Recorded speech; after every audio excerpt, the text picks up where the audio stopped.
టోర్నడోల్ పెను తుఫానులు అమెరికాని వణికిస్తున్నాయి. టోర్నడోల దెబ్బకు కనీసం 32 మంది ఇప్పటి వరకు మృత్యువాత పడ్డ పరిస్థితి. ఎక్కడికక్కడే చెట్లు కూడా విరిగిపడుతున్నాయి. విద్యుత్ లైన్లన్నీ బాగా దెబ్బతిన్నాయి. అమెరికాలో మిస్సోరీ, అలబామా, మిసిసిపి, ఆర్కాన్సాస్ తదితర 6 రాష్ట్రాల్లో 185,000 ఇళ్లు, షాపులు పూర్తిగా ధ్వంసమయ్యాయి. కరెంటు సరఫరా కూడా నిలిచిపోయింది. అమెరికా ప్రభుత్వ యంత్రాంగం సహాయక పునరావాస చర్యలను చేపట్టింది.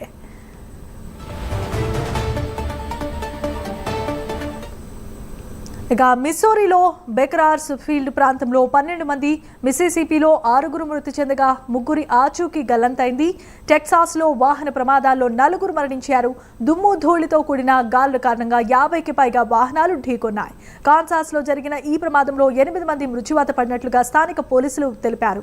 ఈ టోర్నడోలు మరిన్ని వచ్చే అవకాశం ఉందని, అందులో కొన్ని ప్రమాదకర స్థాయిలో ఉండవచ్చునని జాతీయ వాతావరణ సేవల విభాగం హెచ్చరికలను జారీ చేసింది.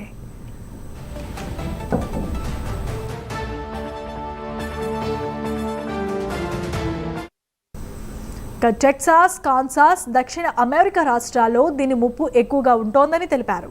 మార్చిలో ఇలాంటి ప్రతికూల వాతావరణ పరిస్థితులు అసాధారణమేమీ కాదని, అయితే ఈసారి విస్తృతి, తీవ్రత అధికంగా ఉందని జాతీయ వాతావరణ సేవల విభాగం నిపుణుడు బిల్ బంటింగ్ చెప్పారు. అత్యంత ప్రతికూల వాతావరణ పరిస్థితులు కూడా నెలకొన్నాయి. హరికేళ్లతో పాటుగా గంటకి 130 కిలోమీటర్ల వేగంతో కూడిన భీకర గాలులు అల్లకల్లోలాన్ని సృష్టిస్తున్నాయి. పలు ప్రాంతాల్లోని ప్రజలను సురక్షిత ప్రాంతాలకు తరలించాల్సిందిగా ఓక్లహోమా అధికార యంత్రాంగం నిర్ణయించింది. ఓక్లహోమాలో 130 ప్రాంతాల్లో మంటలు చెలరేగాయి. బలమైన ఈదురుగాలు ప్రమాదాలకు కారణమవుతున్నాయి.